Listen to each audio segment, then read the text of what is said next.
Қылмыскерлер адамгершілікке жатпайтын жағдайда ұсталатын әлемдегі ең қатыгез түрмелер. Екінші бөлім. Қозғалыс бостандығынан және жақын адамдарыңызды көру мүмкіндігінен бас тарту, мансаптық перспективалардың жойылуы, қатал қылмыскерлердің шабуылдарының барлық түрлерінің қаупі туралы айтпағанда, бұдан жаман не болуы мүмкін? Қазақ контентін қолдау мақсатында менің арнама жазылып қызықты видеоларды тамашалай аласыздар. Қара дельфин түрмесі, Ресей. Бұл ерекше режимдегі колонияда Ресейдің түкпір-түкпірінен келген ең қауіпті қылмыскерлер, соның ішінде каннибалдар, террористер мен педофилдер бар. Тұтқындар жарықпен ұйықтайды және үнемі бейнебақылауда болады. Ал олар камерадан ілесіп шыққанда артынан итімен бірге кинолог келеді. Камералардың көлемі кішкентай, 4-5 метр квадрат, ал бөлме тор ішіндегі торға ұқсайды. Өйткені болат торлар адамдарды терезелер мен есіктерден бөледі. Сотталғандар дәліздер арқылы өткен сайын олардың көздерін байлап қояды. Бұл олардың түрменің схемасын есте сақтауына кедергі жасайды, қашу мүмкіндігін азайтады. Қозғалыс кезінде тұтқындардың қолдары артына кісенделген, ал бастары төмен түсірілген. Бұл қарлығаш позасы деп аталады. Тұтқындар қолдарын артына байлаған күйде серуендеп жүреді. Бұл стратегияның тиімділігі дәлелденді, өйткені қара дельфиннен қылмыскерлердің қашуы әлі болған жоқ. Санте түзеу мекемесі, Франция. Парижде қалған жалғыз түрме, тұтқындар үшін қатал жағдайлармен танымал. Көптеген тұтқындар Сантеде жазасын өтеу кезінде өз-өзіне қол жұмсады. Мысалы, 1999 жылы 124 тұтқын өз-өзіне қол жұмсаған. Бұл түрмеде зорлық-зомбылықтың кең таралғаны сонша, тұтқындарға күніне 4 сағат қана камераларынан шығуға рұқсат етілген. Санте атауының денсаулық деп аударылуының қайғылы ирониясы бар. Ол жақын маңдағы көшенің атымен берілген. Ла Моделі, Колумбия.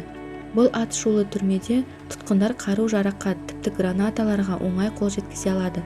Осыған байланысты қантөгіс оқиғалар жиі кездеседі. Ең сорақы мысалдарының бірі 2000 жылы 27 сәуірде өлтірілген 25 тұтқынның өлімі. Саяси көзқарастар бойынша Ла Моделадағы тұтқындар оң және солға бөлінеді. Тиісінше түрме 2 секторға бөлінген, олардың арасында соғыс жүріп жатыр. Оның үстіне оңшыл сектордың тіпті өз түрмесі бар. Онда кінәлілер түрмеге жабылады. Адекс Флоренс, ақш. Бұл қатаң режимдегі түрме тозақтың таза нұсқасы.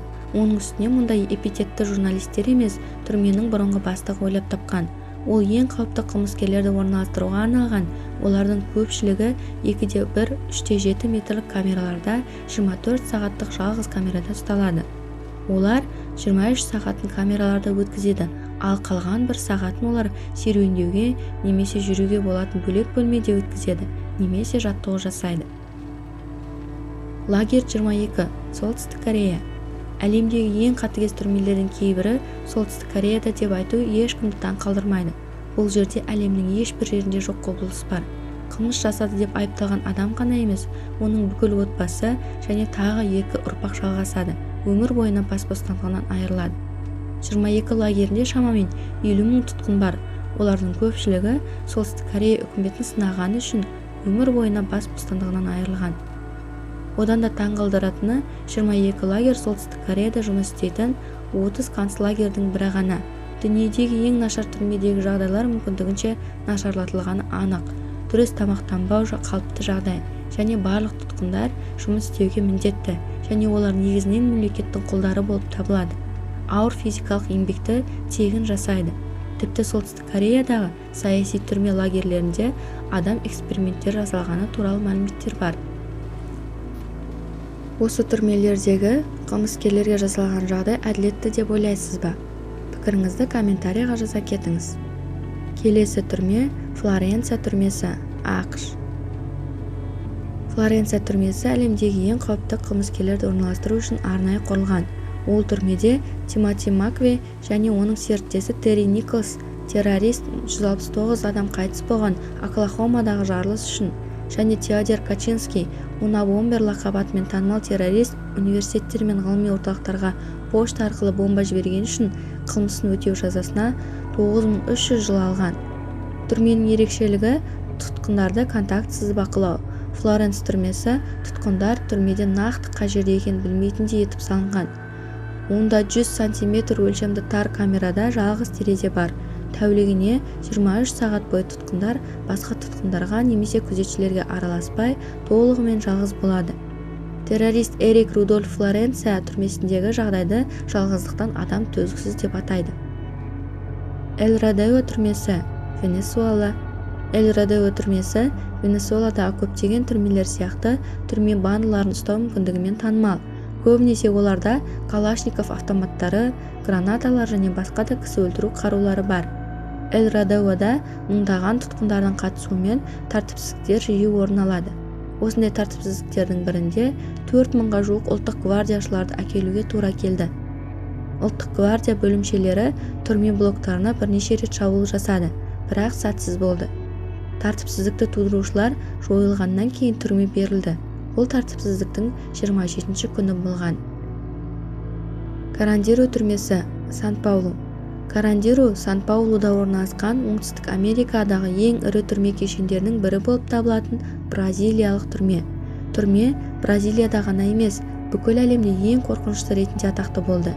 Ол жерде қандай қорқынышты жағдай болғанын тек осында қызмет еткендер ғана біледі. Мұнда бір уақытта 10.000-ға жуық тұтқын болған. Қауіпті түрменің тарихы аянышты болды. 1992 жылы қанды қырғын болып, соның салдарынан 111 тұтқын қаза тапты. Карандиру қырғынында құрбан болғандардың саны мен 10 жылдан астам уақытқа созылған сот процесі ел тұрғындарының наразылығын тудырды. 2002 жылы түрме жабылып, бұзылды. Карандирудың бір блогы ғана мұражай экспонаты ретінде қалды. Кейіннен түрме кешенінің орнына саябақ салынды. Райкерс түрмесі, Нью-Йорк.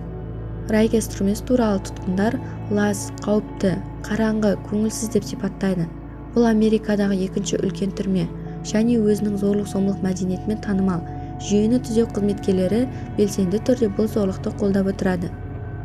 Райкерстегі тұтқындардың зорлық-зомбылығы туралы есептер бірнеше жылдар бойы пайда болды. Күзетшілер тұтқындарды ұрып-соғып, адам құқықтарын бұзып, жыныстық сипаттағы қылмыстар үшін сотталған. Жылдар өткен сайын жағдай нашарлады.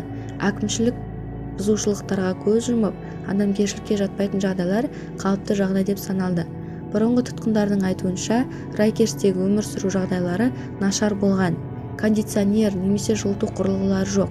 Егеу құйрықтар мен тышқандардың отаны, тарақандардың қараңғылықтан пайда болып отырады.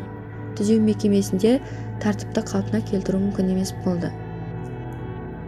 Гуантанамо түрмесі, ақш.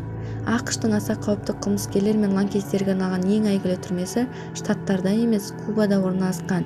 1938 жылы оның аумағын жалға беру мерзімсіз болды. Бұған дейін төлем жылына 2000 песо болатын. Түрменің өзі 2002 жылдан бері жұмыс істеп келеді. Осы уақыт ішінде ол арқылы 700-ден бірнеше мыңға дейін адам өткен. Бұрынғы тұтқындар олардан қажетті ақпаратты қатыгез әдістермен бопсалағанын айтады. Жауап алу 12 сағатқа созылады. Осы уақыт ішінде олар дәретханаға кіргізбей, қатты музыка ойнатып, оларды қатты ұрады. Гуантанамо базасында сонымен қатар X-Ray лагері, Талибан әскери тұтқындарына арналған лагер бар. Мұндағы тұтқындар жаңбыр жауғанда мөлдір пленкамен жабылатын 2-3 темір торда тұрады. Тұтқындарды психикалық және физикалық тұрғыдан қинауға барлық жағдай жасалған.